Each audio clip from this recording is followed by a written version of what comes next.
কালকে যে মুহূর্তে বিমানটা আসছিল এত জোরে একটা সাউন্ড হচ্ছিল, এমন সাউন্ড আমি আমার জীবনে কখনো শুনি নাই। যখন এই যে আমার বিল্ডিং যেখানে 5 নম্বর প্রজেক্ট যেখানে মেয়েদের ক্লাস হয়, সেই বিল্ডিংটা প্রায় ওই বিল্ডিংটা ছাদ থেকে প্রায় 5 হাত উপর থেকে রকেটটা এসে এইখানে পড়ছে, পরে ধাস করে যে একটা ব্লাস্ট হয়েছে, এমন জোরে ব্লাস্ট হয়েছে এখান থেকে যে এই পর্যন্ত প্রায় 5 তলার উপর পর্যন্ত আগুন ছড়াই গেছে। ছড়াই যাওয়ার পর এখান থেকে যে একটা হাওয়া আসছে আমরা অনুভূতি করতে পারছি যে যখন একটা বিমান পড়ে তখন একটা তাপমাত্রা কত থাকে, 1500 ডিগ্রি সেলসিয়াসের উপরে তাপমাত্রা থাকে। সেখানে বাচ্চাগুলা চারদিকের আশেপাশের স্টুডেন্টরা যারা দূরবর্তী ছিল তাদের শরীরের চামড়া বার্ন হয়ে গেছে।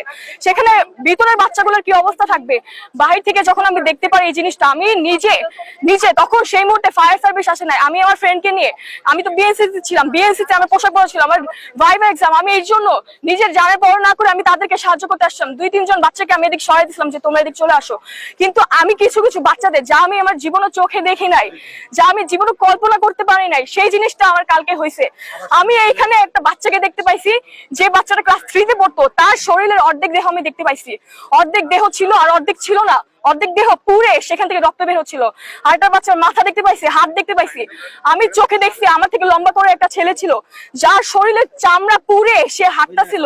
এই জিনিসগুলো দেখে আমি নিজের চোখে কি করব, মানুষজন এত হাঁটাহাঁটি করতেছিল, এত করতেছিল, আমি কি করব, কাকে ধরবো, কোন পোড়া ছেলেকে ধরবো, আমি কাকে ধরবো। আমি 2-3 জন বাচ্চাকে করছি। এত মানুষজন ছিল, নিজের জানের পরোয়া করে তারা দৌড়াচ্ছিল। এখানে আমি কিছু বাচ্চাদের দেখছি, তাদের মাথা অর্ধেক ছিল, তাদের দেহ অর্ধেক ছিল। আমি নিজের চোখে দেখছি 10-12 জনের দেহ অংশ খন্ডিত এখানে ছিল। সেখানে কিভাবে খবর নিউজে তারা বলে 21 জন নিহত, আহত কিভাবে বলে, আমি নিজের চোখে দেখেছি।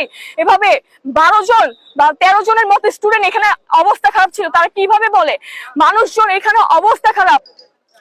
আমাদের এখান থেকে স্টুডেন্টদের তারা যে বিমানটা আসছে, এখান থেকে যে বিমানটা আসছে যদি এই বিল্ডিং এর উপর পড়তো 5 হাত, আমি নিজের চোখে দেখছি এই বিল্ডিংটা থেকে 5 হাত উপরে থেকে একটু দূরত্ব ছিল বিমানটা যদি এখানে না এসে পড়ে বিল্ডিংটার উপর পড়তো, এখান থেকে যতজন স্টুডেন্ট নিহত হয়েছে তার থেকে তো এখানে আরো বেশি হয়তো। উপর থেকে হোস্টেলের বাচ্চারা ছিল, তাদের গায়ে আগুন লাগতো, উপরে স্টুডেন্ট থাকতো, এখানে সব ফার্স্ট ইয়ার সেকেন্ড ইয়ার স্টুডেন্টরা, তাদের অবস্থা এসএসসি যারা ক্যান্ডিডেট, যারা 2026 সালে এইচএসসি এসএসসি দিবে, তাদের অবস্থা হতো হাজার স্টুডেন্ট মারা যেত।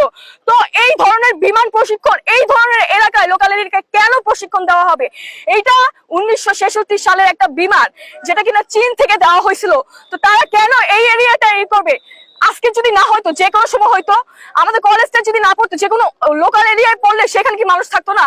এখানে কি খালি এরিয়া, যে কোনো জায়গায় যে কোনো মানুষজন আছে, সবাই আহত হইতো। এখানে ছোট ছোট বাচ্চারা, এই যে এই বিল্ডিংটা এখানে হয়তো ক্লাস 7 পর্যন্ত বাচ্চারা ছিল, নিচতলা যারা ছিল সরাসরি বরাবর যেখানে ছিল সেগুলো ক্লাস 2-3 বাচ্চারা ছিল। তাদেরকে আমি দেখছি, তাদের পিছনের রুম দিকে যেখানে তাদের জানলা ছিল, তাদের দেখতে পাচ্ছি তাদের শরীর আগুনে পুরো কালো হয়ে গেছে, যেখানে তাদের কোনো অস্তিত্বই ছিল না।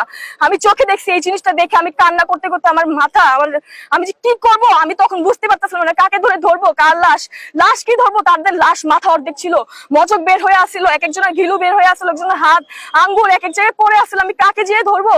আমি কিছু বুঝতে পারতেছিলাম। বাচ্চাদের অবস্থা থেকে আমি কখনো কল্পনাই করতে পারিনি আমার বিদ্যালয়ে এরকম কিছু একটা হবে।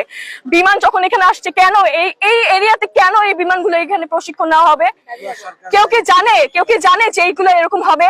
কারো কল্পনা ছিল? যেখানে 2 মিনিট আগে আমাদের এই বাচ্চাদের কিছুক্ষণ পরে ছুটি দেওয়ার কথা ছিল, তারা ভাবতেছিল যে আমাদের কিছুক্ষণ পর ছুটি দেবে, আমরা চলে যাব বাসায়, কিন্তু তাদের বাসা যাওয়া হলো না। তারা সারা জীবনের জন্য চলে গেছে, তাদের আর বাসায় যাওয়া হলো না। আমি কালকে সারাদিন বাসায় থাকতে পারিনি। আমার বাসার পাশে একজন বাসা, যার বাড়িওয়ালার মেয়ে তার মারা গেছে, সে ক্লাস 3 তে পড়তো। আমার ছোট ভাইয়ের ফ্রেন্ড ছিল, সে প্রায় সময় বিকেলে খেলার জন্য ডাক দিত, আমরা বাসায় আসতো, তার আরবি পড়ার জন্য ডাক দিত। কিন্তু মেয়েটাকে আমি শুনতে পারি সে মর্গে আছে। তার যখন আমি লাশের ছবিটা দেখি, তার গলার এখানে মুখ পুড়ে গেছে, তার মুখ চেনা যাচ্ছে না। সে একদিকে তাকায় ছিল। মানুষ কখন এইভাবে মরে? যখন সে হঠাৎ করে ভয় পায় মরে যায়, তখন সে একদিকে তাকায় থাকে। মেয়েটার চোখ দেখে আমি একদিকে মনিটা তাকাই ছিল। এই অবস্থা, তার শরীর পুরো অবস্থা আমি পেয়েছি। মেয়েটা মারা গেছে, তার বাবা মা অনেকে লাশই খুঁজে পায়নি, অনেকে তার আইডি কার্ড নিয়ে জানাজা দিছে। সরকারকে এই জিনিসটা মেনে নেবে? বাংলাদেশে তো সরকার চেঞ্জ হয়েছে, তাহলে কেন এই বিমানগুলো এখানে চলে? নতুন কি বিমান, অস্ত্র এগুলো দিতে পারে না? 1966 সাল আপনারা গুনে দেখছেন, মাত্র 2025 সাল। আর কবে 1966 সাল? এই বিমান দিয়ে আগের বছরও একবার অ্যাক্সিডেন্ট হয়েছিল। অ্যাক্সিডেন্ট কিভাবে হয়েছিল, যে সেই অ্যাক্সিডেন্টটা বিমানটা হয়তো নদী বা লেকের ভিতর পড়ে গেছে, দ্যাটস ওয়াই এত মানুষই হতে পারে নাই। কিন্তু আপনারা কালকের জিনিসটাই খবর খেয়াল করেন যে বিমানটা এইভাবে কলেজের সামনে এসে পড়ছে। বাচ্চাদের, যেখানে বাচ্চারা ক্লাস করতো 2, 3, 7 এর বাচ্চারা, তাদের বয়স 9 বছর ছিল, 10 বছর ছিল, কে জানতো যে তারা সারা জীবনের জন্য চলে যাবে? আপনারা বলতে পারবেন কে জানতো তারা সারা জীবনের জন্য চলে যাবে? ছোট বাচ্চারা, যাদের অনেকের ছিল বার্থডে, আমি যতটুকু দেখছি ফোনের ভিতরে এক একজনের বার্থডে ছিল। একজনের বাবা বলতেছে যে আমার ছেলের বার্থডে ছিল, আমি বাসায় রেডি করে রাখছি অনেক কিছু, কিন্তু ছেলে যে আজীবনের জন্য চলে যাবে সে কি আর আমি জানতাম? তাদের মা কান্না করতে করতে আসছে, ছেলের দেহ পাইতেছে না, মেয়ের দেহ খুঁজে পাচ্ছে না। বলতে পারেন কেন খুঁজে পাচ্ছে না? মানুষ এখান থেকে খুলে হাত বলেন, পা বলেন, মজক বলেন, এক এক জায়গায় ছিটে গেছে। কিভাবে দেহ খুঁজে পাবেন বলতে পারবেন আমাকে? আমাদের দাবি হচ্ছে এই যে বিমান, এটা কেন পুরাতন?